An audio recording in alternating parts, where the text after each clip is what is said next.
हम बॉलीवुड में नेपोटिज्म की खूब बात करते हैं, हम पॉलिटिक्स में भी नेपोटिज्म पर खूब बोलते हैं, लेकिन हम जुडिशरी में नेपोटिज्म पर क्यों नहीं बोलते?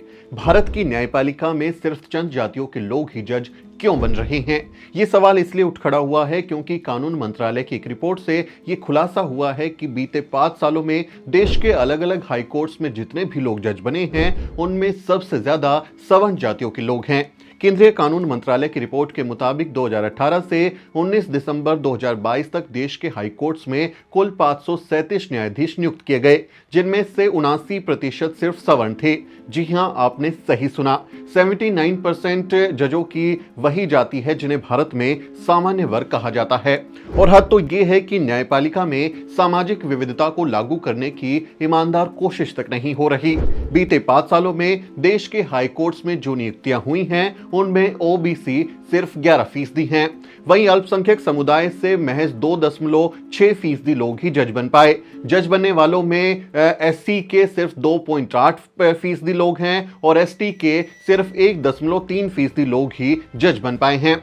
अब सवाल उठता है कि ऐसा क्यों हो रहा है?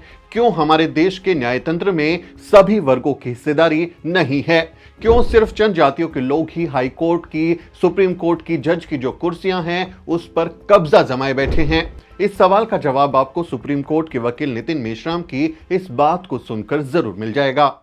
लेटेस्ट एग्जाम्पल, उन्होंने बहुत लेटेस्ट एग्जाम्पल सुप्रीम कोर्ट में जो 14 या 13 ब्राह्मण जजेस है, वो क्यों जजेस बने हैं? Because of their social privilege only? Because they are a Brahmin. Right? And that's a established fact. You cannot deny it. Yes. In fact, मतलब ये कोई एक्विजिशन नहीं है। जब हम सोशल डाइवर्सिटी की बात करते हैं तो दलितों के लोग या फिर ओबीसी के जज क्यों नहीं बन रहे? आज सुप्रीम कोर्ट में एक ही ओबीसी जज है और जो दूसरा ओबीसी जज है वो एक्चुअली स्टेट लिस्ट में है, सेंट्रल लिस्ट में नहीं है, तो आप उसको ओबीसी नहीं कह सकते हैं। वो जो मतलब राज्यों में आपके सरकार आ जाते हैं तो जैसे जुगाड़ करके, जैसे मोदी ने जुगाड़ करके अपनी जाति को ओबीसी डाल दिया, तो उसी तरह से वहाँ स्टेट में जो लोग पावरफुल होते हैं, सरकार बना लेते हैं या फिर उनका कुछ एमएलए लोग ज़्यादा होता है, तो वो अपनी जाति को उधर स्टेट लिस्ट में डाल देते हैं। तो वहाँ ऐसे उस तरह का एक स्टेट लिस्ट में एक ओबीसी है, बट उनकी कास्ट बहुत प्रिविलेज्ड है। ऐसा जो मतलब वहाँ के स्टेट के लोग मुझे बोलते हैं, तो जब भी मैं लिस्ट प्रिपेयर करता हूँ उनको ओबीसी से एक्सक्लूड करके करता हूँ, राइट? वो आप लोगों ने तो ये लोग जो है, ये लोग क्यों बने हैं? जैसे सुप्रीम कोर्ट में जो है अनुकंपा के ऊपर अपॉइंटमेंट हो रही है, अनुकंपा। तो फिर दलित जज जो रिटायर हुए हैं, उनके लड़के को बच्चे जज क्यों नहीं बना रहे हैं? जैसे चंद्रचूड़ हैं, तो वो उनके पिताजी रिटायर हो गए, तो ये बच्चे को आपने उनके बच्चे को जो है जज बना दिया।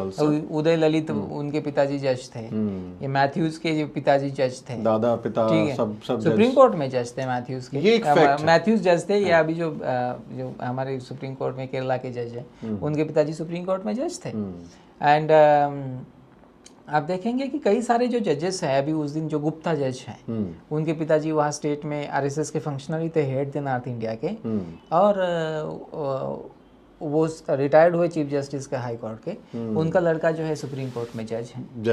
तो क्यों हो रहा है कि या वो जज के लड़के हैं इसलिए हो रहा है क्या? नहीं, मैं नहीं मानता। जज के लड़के होना एक सेकेंडरी क्वालिफिकेशन है। The primary qualification वो SC, ST, OBC नहीं है।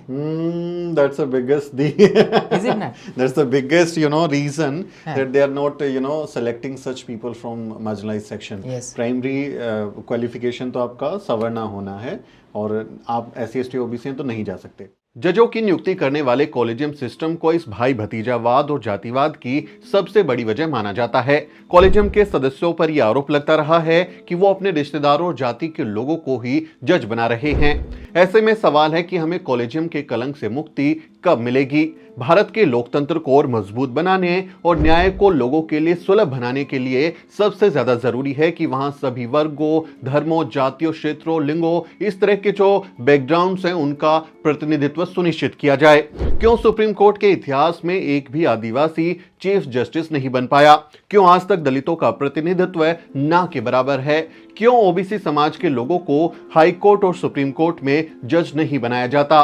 क्यों सिर्फ सवर्णों के रिश्तेदार ही हमेशा जज बनते रहते हैं? दादा भी जज, बेटा भी जज, पोता भी जज और पोते का पोता या पोती भी जज।